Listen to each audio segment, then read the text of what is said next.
Hi, I'm Drew Hutchison, and you're tuned to Local Bias. We come to you from the studios of Greenfield Community Television at 393 Main Street in beautiful downtown Greenfield, Massachusetts, in the heart of Western Massachusetts. And my guest is a little bit west of Greenfield, Faith Burrington Jones, Shelburne Falls. Thank you for coming on the show. It's such a delight to have you here. I've been getting together with you frequently, and that has been a delight. And so why not share the experience with our audience? So, I would love to. So Faith, tell me about Lighthouse and this whole idea that you're working with.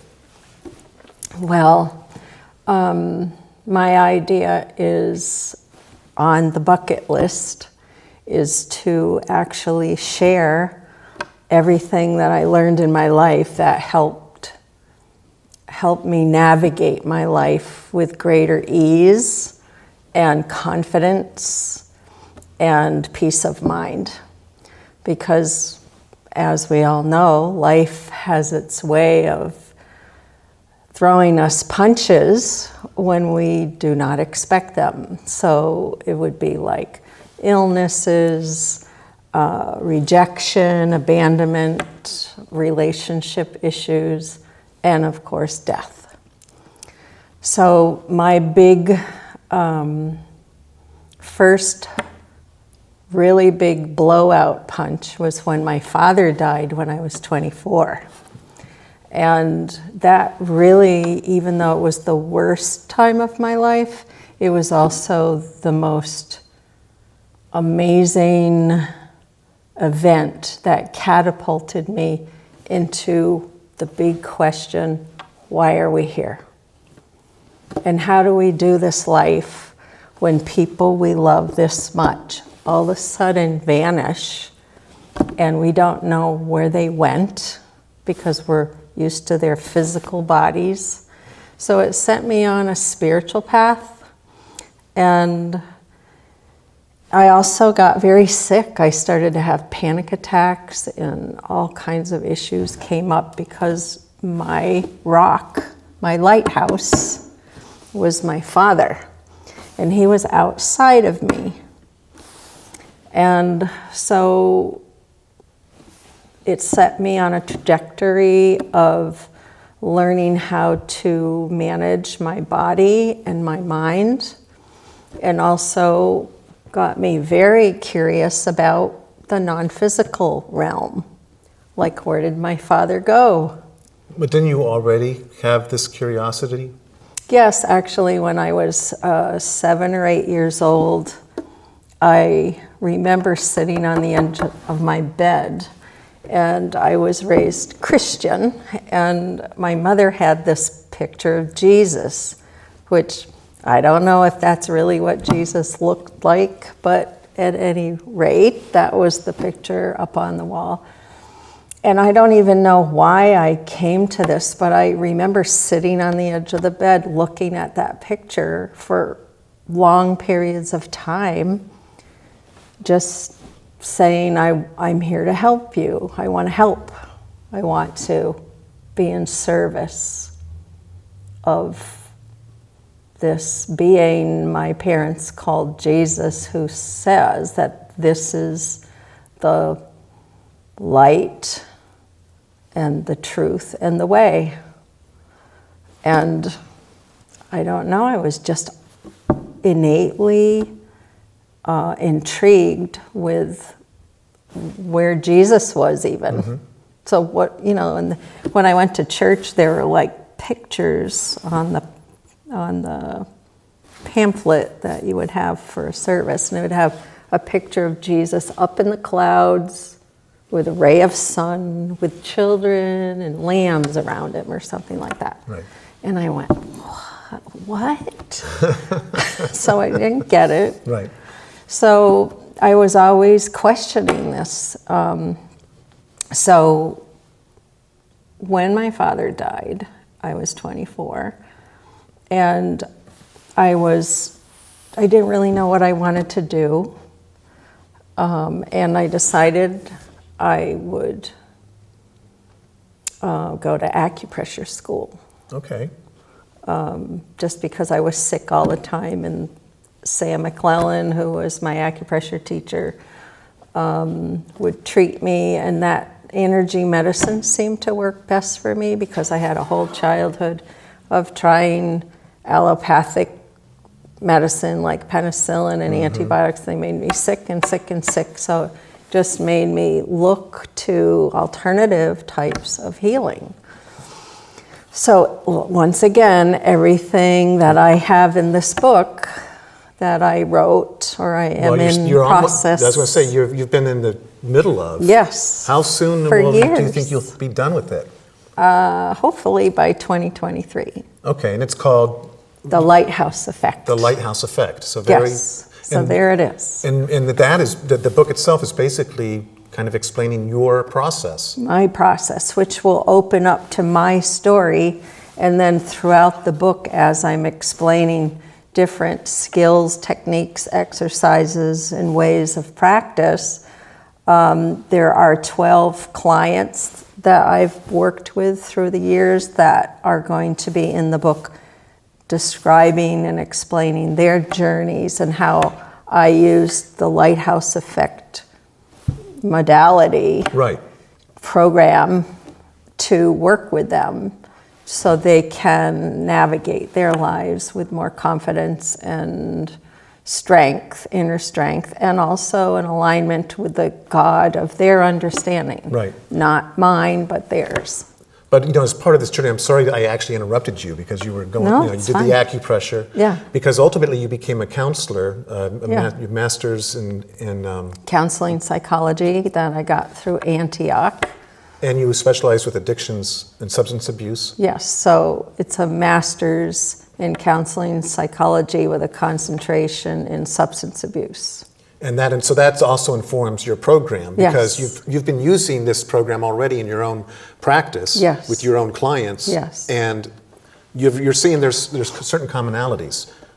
Well, our stories are very similar. Yes, it's mind-blowing because the labeling and the stereotyping is that they're the ones with the addiction and the problem. And as I started to work with people, I really started to understand not just the people that were inflicted with addiction, but their families and partners that would struggle having a family member who was addicted.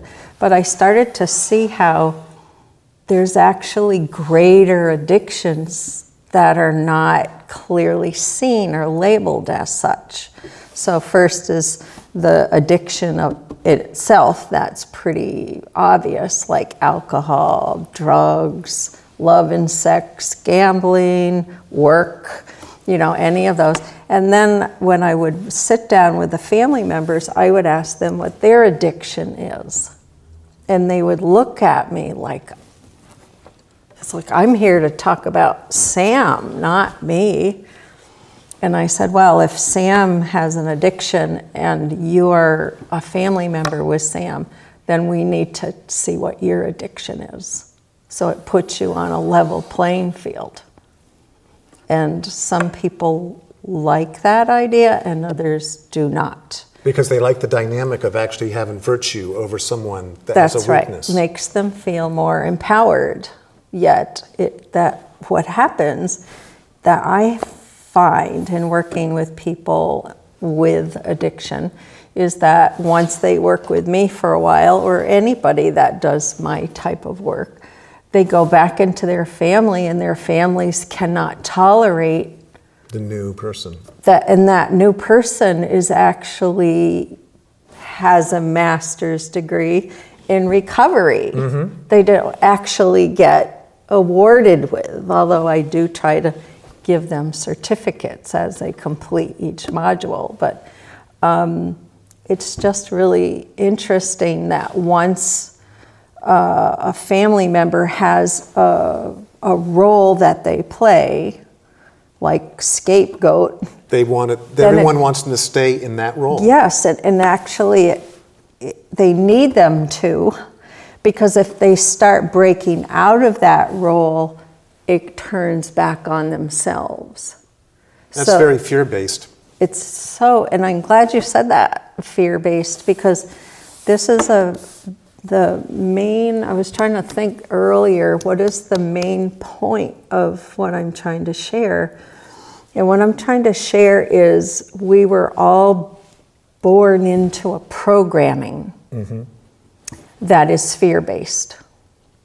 Because we have physical bodies that get hurt, get sick. And we learn that they can even die. And that's terrifying to us because this is all we know in the beginning is our bodies. How we need to learn how to walk with it, how to talk, how to actually be a human being in the three-dimensional reality, which is material. It's very material. And the programming, what I really mean to be more clear about that, is that we take cue from what's outside of us judging back at us. And then we become identified with how that person thinks of us, what they say about us, how they react to us, and therefore we define ourselves based on whatever mom and dad or the teacher or the older brother, the older sister, the grandmother, whatever they said, we were. We took as truth. Oh yeah, we listen. We believe that that these people are in a position of authority. Yes. And when you're young and you don't know anything, you accept authority. Yes. And that becomes what I call in the book a negative core belief. Right. And a lot of people say that, oh, I don't believe in religion or I don't do religion. I go, well, this is your religion. The religion is the dogma that you took in or you identified with it in your childhood, and that's your belief system. Right. And so I'm not here to change that. I'm just here to show you and look at and examine what is yours. What is your negative, not the positives. We love that because we feel good, right? When somebody recognizes your positive your attributes, yes, and it feels good. It does. Because it feels like you have purpose and you're worthy and you have value. But if somebody is criticizing you and judging you and telling you you do this too much or you're too loud or you're too quiet or you're too whatever, then you start going, oh my God, I'm too much. And I need to adjust myself to please that person, or that some people don't work that way. They just say, I don't care what they think. I think I'm pretty swell. Right. Well, and that's what you actually should think. It's none of your business what anyone thinks of you. Yes. But that isn't, nobody but tells we're not us that. Right. No, we learn that when we're 50 years old, not when we're six. Right. Isn't that funny? Which is one of the benefits of growing older. Right. Well, if you continue growing. Yes. If, right? But you continue growing if you continue questioning. That's how And questioning yourself, because so much of it is our own assumptions. Yes. We have so many filters already in place that we hardly ever see what's going on. We see what we expect to see. It's just how we're wired. Yeah, and then we feel safe in that construct. Yeah, everything's the same. Yes, and we like it. And so you may have somebody that's addicted, an addict in a family, and the family may be, oh, poor Johnny, he's ruining, this is awful, this is going on, and yet they have a issue when Johnny no longer is that person, but it steps outside and beyond that. Yes, and Johnny comes back to the family and says, I've been working on this, and I've learned how to question myself. Like every time I judge somebody, there's 3 fingers pointing back at me. So I've learned when I project, and we're all human projectors, I am too, we all project on another, and it's good to just be aware that that's the function of what we do. That's what we learned how to do, because that was what was done to us. Right. And that's all we know. So this book is really about increasing your awareness. And one of the main exercises is mindfulness practice. You can't really change your pattern or your way of being or how you're interpreting the world unless you step back and watch it. So I call that developing your observer self. And that gives you a little pause and to look quietly and objectively. Because, if we don't do that, our emotions are so involved and attached to outcome, attached to, how this is going to go, how everything, or my worth, or my value. And then we get defensive. One of my main things is I can become defensive because I had an older brother and, all of this.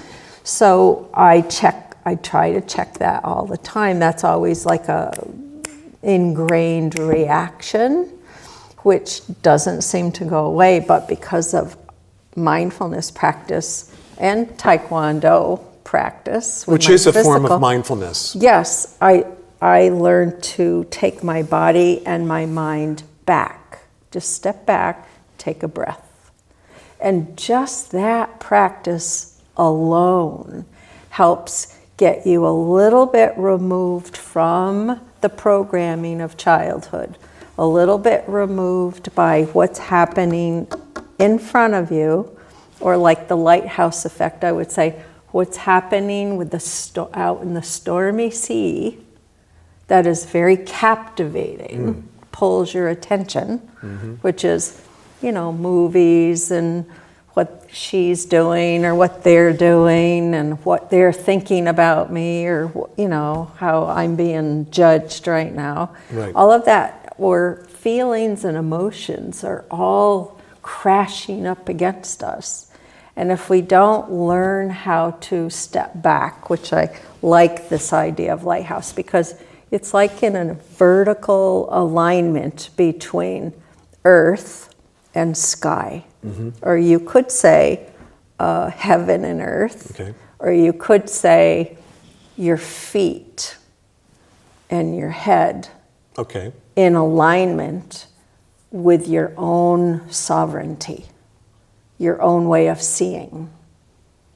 So you become your own lighthouse? Your own lighthouse is the idea. Now, it's not, I was thinking about this, it's not like you have to work to get there.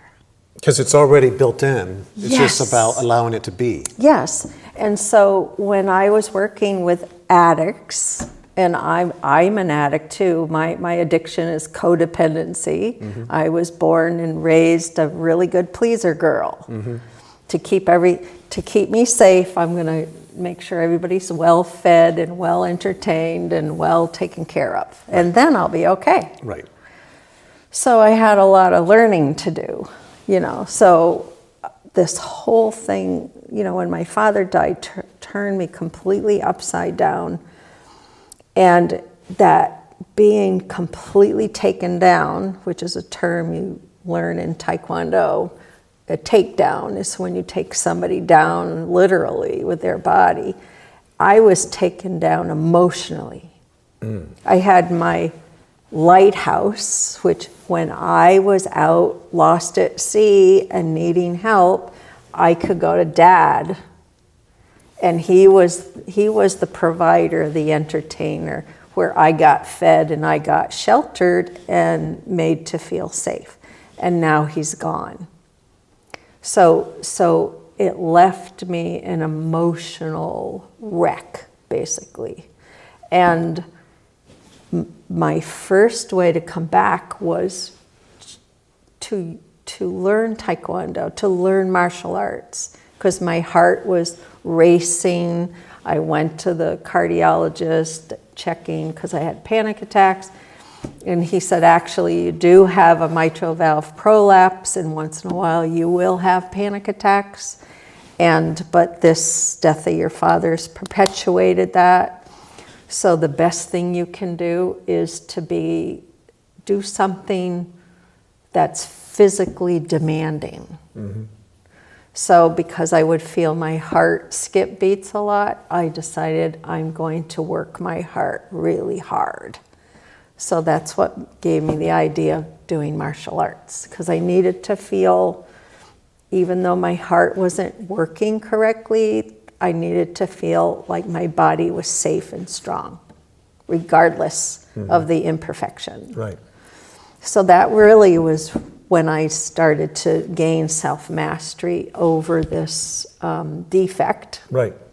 And then I moved it to mind. Not that when I was doing martial arts, it was also helping me with my mind, but I wanted to take it one step further, and I didn't come to that until I did the acupressure with people and working on their bodies, and they were telling me things that they said they never told anybody else. You were releasing a lot of memories. And they felt safe. Right. So it was a safe container, and then I was activating blockages. So what happens is your body holds trauma memory, and I call it cellular memory. And when I go and work on that and release it, then they speak it. It's almost like if you smell something and it reminds you of your childhood. Absolutely. And it's because everything before the cognition is fully developed at age 7 or 8, well, now they're saying 21, which makes more sense.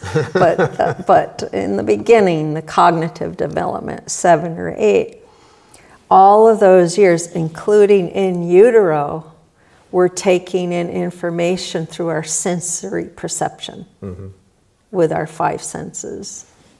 And then into we're the creating a model out of the data. We're creating That's right. models. It's not the thing itself. It's No. something that we can understand. Yes. And so making a new model that works for us as opposed to just unconsciously following the model that has been set for us that Yeah, doesn't work for us. Absolutely. And it's interesting because part of one of the things, daily practice at the end of all the modules that I go through in this year-long program, we come up with putting it all together and then daily practice. And the daily practice I called bookending your day, mind, body, spirit, your trilogy, here's your owner's manual. That works best for you. So you have a year-long program, but your book is that about, this is the year-long program? Or, because I know you've done a bunch of programs. Yes, so the year-long program is sort of more designed for psychotherapists and social workers or recovery coaches that are training to how to take care of themselves Right. as they're doing service for other. Because here's where it goes, it's not just the other person. When you enter in any service industry, it's only as good as how you bring your beingness to it. And if I'm dysregulated, then that person isn't going to receive much presence with them as they're trying to feel safe enough with somebody so they can, experience. They don't know why they're like this. They don't know why they're tight and holding. So if you're going to be in a service industry, in my mind anyways, you need to do this work, this inner work of reinventing or uncovering or rediscovering your authentic self. And also, I just think being able to process the everyday debris that enters our lives. Yes. Because all this flotsam and jetsam, it can clog us up if we hold on to it. Exactly right. And when we hold on to things because of that fear-based response. So, like a child, when it's first learning how to walk away from mom and dad, they'll go like this, but then all of a sudden they look and they can suffer a little bit of separation anxiety because they were so super attached to mom or dad, and now they're starting to learn how to go away on their own. Right. and run or walk or explore. But then they check back because they're not. It's that attachment points, which actually are healthy, but if you hold on to those attachment points, not so healthy. Isn't that how it is with everything? There's an Everything. appropriate amount or balance to life. Yes, exactly. So depending on what the quality of health in the family Right. was, or what that experience was like, will determine the level of challenge that somebody has when they come to work with me to get coached to reprogram their childhood to this more sovereign, self-empowered person that has learned how to master their mind, body, spirit. So, do you see now with any type of programs like that you create for people? I mean, there are ways to self-actualize. Exactly. Yes. But ultimately, the work has to be done by each individual. They Yes. have to be open Yeah. to actually seeing that, oh, I've been doing X all this time, and that's a self-defeating behavior. How do I? Right. Because we don't know how we sabotage ourselves. Right. First step is awareness, and then we intellectualize it. We go, oh, that isn't good for me. Right. So it isn't good for me to smoke cigarettes or drink or to be angry, so angry that I hit somebody. That is not okay in society. Yes, that's true, right? But then it's like, so you can become aware of it, and then you understand it intellectually. But here lies the issue. People come up with a perfect daily practice and learn all of these skills and techniques and exercises that actually work really well. If they do them, they work. And so what is the thing that prevents them from doing what they know? Fear of success, fear of actually growth, and fear of change. People Fear would rather of change. People would That's rather what it stay is. with the same thing they know even if Yes. it's awful. Yes. So it is, to me, all said and done, fear of change. Because we like the familiar. If you have a job and you do it really well, it's hard to leave that. But there's some more than others, right? There's something that propels us, something that calls us to want to stretch, to want to go a little beyond the safe boundary. Well, yeah. Or like the boys in the ocean. It gets back to the question of like when your dad died. Well, why are we here? That's right. What's the big question? I mean, What's the truth? Why are we here? Because this hurts too much. Make it make sense. Yes. So how it made sense for me was if my dad hadn't died and I hadn't been so profoundly shaken, I would have, I wouldn't be here today. Well, I wouldn't have written this book. I wouldn't have tried to figure out how I could swim back to shore. And then figure out all the skills, but then really back into the lighthouse. Your dad's dying was a gift. A gift. But it's because you accepted it as a gift. Yes. But I didn't see the gift as a gift right away. Well, it's truly been a gift having you on the show. Thank you so much for coming on, Faith. And I'm sure I'll be seeing you soon because we always have so much to talk about. We do. It's so exciting. And your book, we don't know when it's going to come out, but when it does, I will help promote it for you. Thank you. All right. And there's one more thing. Okay. Really fast. See life as not something that works against you, but that it's working for you. On that thought, I bid you adieu. I'm Drew Hutchison. You've been tuned to Local Bias. Enjoy.